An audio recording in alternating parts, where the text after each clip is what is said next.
பெண்கள் மீது இந்த 3 வாசனை வீசவே கூடாது. தீராத தரித்திரம் வரும், கஷ்டம் வரும். அது என்ன வாசனை அப்படிங்கிறத இந்த பதிவில் பார்க்கலாம். அனைவருக்கும் வணக்கம். நான் மிஸ்ஸஸ் அகல்யா ரவிக்குமார். பெண்கள் மீது இந்த 3 வாசனைகள் வீசக்கூடாது அப்படின்னு சாமுத்திரிகா லட்சணத்தில் சாஸ்திர குறிப்புகளில் சொல்லியிருக்காங்க. சாமுத்திரிகா லட்சணம் அப்படிங்கிறது பெண்ணோட அங்கம், குண அமைப்பை கொண்டு பலன்கள் சொல்லப்படுது. லட்சணமான முகம் அப்படின்னு சிலரை பார்த்து நம்ம சொல்லுவோம். அந்த லட்சண பலன்களை சாமுத்திரிகா சாஸ்திரத்தில் சொல்லியிருக்காங்க. எல்லா சாஸ்திரங்கள்லையுமே பெண் தனித்துவமான பலன்களை பெற்றிருக்கிறாள். ஏன்னா பெண் அப்படிங்கிறவ மகாலட்சுமியோட அம்சமாக சொல்லப்படுகிறவள். ஒரு குடும்பத்தில் ஒரு பெண் இல்லை அப்படின்னா அந்த குடும்பமே செதறி போவதற்கு வாய்ப்புகள் அதிகமாக இருக்குது. என்னதான் ஆண் உழைத்து கஷ்டப்பட்டு சம்பாதிச்சாலும் பெண் தான் அந்த குடும்பத்தை சரியாக திட்டமிட்டு சம்பாத்தியத்தை வச்சு நடத்துவா. அதனால் அந்த பெண்ணே அங்கு அரசாட்சி புரிவதாக அர்த்தம். ஒரு சில பெண்கள்லாம் பார்த்தா ஏண்டா பெண்ணா பிறந்தோம் அப்படின்னு நினச்சி வருத்தப்படுவாங்க. அப்படி நம்ம வருத்தப்படக்கூடாது அப்படின்னு சாஸ்திரங்களில் சொல்லியிருக்காங்க. அது நல்லதல்ல அப்படின்னு சொல்லியிருக்காங்க.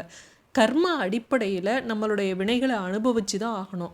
அதற்காக நம்ம இப்படி கஷ்டப்படுறோமே, ஏண்டா பெண்ணாக பிறந்தோம், இதே ஒரு ஆணாக இருந்தால் நம்ம நிறைய சாதிச்சிருப்போம், நல்லது நடந்திருக்கும் அப்படின்லாம் நினைக்காதீங்க. பொதுவாக எப்போவுமே பெண்கள் காலையில் அதிகாலையில் எழுந்ததும் குளிச்சுட்டு அதுக்கப்புறம் தான் கிச்சனுக்கு போகணும்.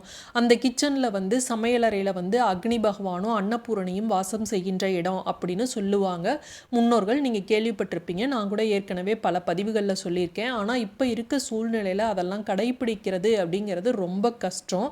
அந்த காலத்தில் முன்னோர்களுக்கெல்லாம் நிறைய பேர் கூட்டு குடும்பமாக இருப்பாங்க, வேலை கொஞ்சம் குறைவாக இருக்கும், அதனால் அதை ஃபாலோ பண்ண முடியும். இப்போ நம்மளால் அதை ஃபாலோ பண்ண முடியாது. ஆனாலும் எவ்வளவு வேலைகள் இருந்தாலும் சரி, மற்ற நாட்கள் விடுங்க. இந்த மாதவிடாயான காலத்திலையும் தீட்டு காலங்கள்லையும் மற்ற தீட்டு நாட்கள்லையும் நீங்கள் குளிச்சுட்டு அதற்கு பிறகு தான் அந்த கிச்சனில் சமையலறையில் நீங்கள் எதையும் தொடணும். உப்பு, அரிசி இதெல்லாம் மகாலட்சுமி வாசம் செய்யக்கூடிய 108 பொருட்கள். அதில் போய் நீங்கள் அப்படியே கையை வைக்கக்கூடாது.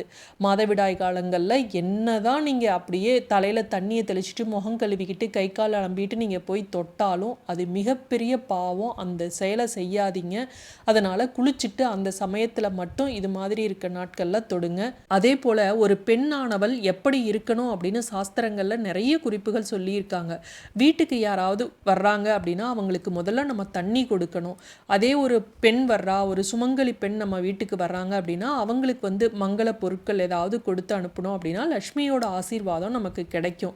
யாருக்குமே பணம், தயிர், பால், சமையல் காய்கறி இது எதுவுமே கடனாகவும் கொடுக்கக்கூடாது, தானமாகவும் வெள்ளிக்கிழமையில கொடுக்கக்கூடாது.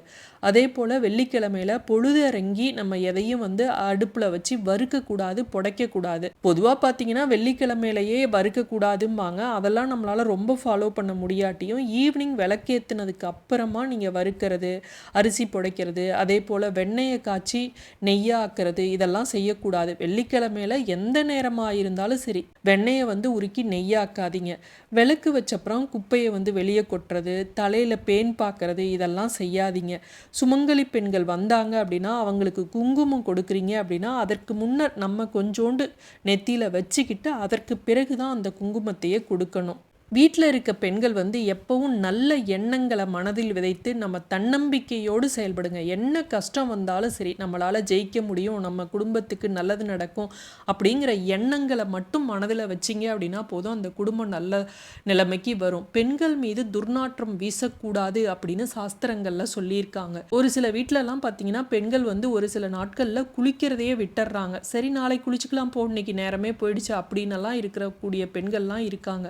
அப்படி இருக்கக்கூடாது. தினமும் குளிப்பதை தவிர்க்கக்கூடாது அப்படின்னு சாஸ்திரங்கள் சொல்லப்பட்டுள்ளது. பெண் மீது மாமிச வாசனை வீசக்கூடாது. பெண்கள் மாமிசத்தை சமைச்சாலும் அந்த மாமிச வாசனை தன்னோட உடம்புல இருந்து வராத மாதிரி பார்த்து சமைக்கணும். தான் உடையில மாமிச வாசனை வரக்கூடாது. குளித்து முடித்து விட்டு சில பேர் சமைப்பாங்க. ஆனால் மாமிசம் சமைப்பவர்களாக இருந்தால் சமைச்சு முடிச்சுட்டு குளிங்க. ஏன்னா மாமிச வாசனை அப்படிங்கிறது பெண்களோட கையில் இருந்தது அப்படின்னா லக்ஷ்மி வாசம் குறையும் அப்படிங்கிறது நியதி. கொன்றால் பாவம் தின்றால் போச்சு அப்படின்னு பழமொழிலாம் சொல்லுவாங்க. கொல்றவங்களுக்கு தான் பாவம் வந்து சேரும், சாப்பிட்றவங்களுக்கு பாவம் வந்து சேராது அப்படின்னு சொல்லுவாங்க. அது மாதிரி மாமிச வாசனை வந்தாலும் ஒன்றும் பண்ணாது அப்படின்னு எல்லாம் சொல்லுவாங்க. அந்த மாமிச வாசனையானது பெண்ணோட உடல்ல இருந்து வந்தது அப்படின்னா லக்ஷ்மி வாசம் குறையும் அப்படின்னு சாஸ்திரங்கள்ல சொல்லப்பட்டுள்ளது. அடுத்து பார்த்தீங்கன்னா, வேம்பு வந்து அம்மனோட அம்சமாக சொல்லப்படக்கூடிய ஒரு அற்புத மூலிகை. ஆனால் இந்த வேம்பு வாசம் வீடுகளில் நிறைஞ்சிருக்கிறது நல்லது தான்.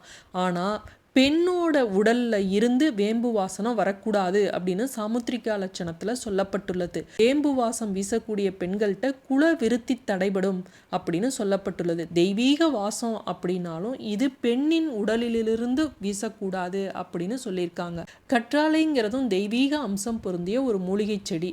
அதில் வடியக்கூடிய ஒரு மஞ்சள் நிற திரவம் வந்து ஒரு வித வாசனையை உண்டு பண்ணும்.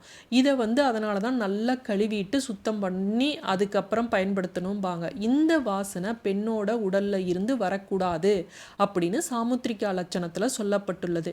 மீண்டும் இது போன்ற காணொளியுடன் சந்திக்கும் வரை நன்றி, வணக்கம்.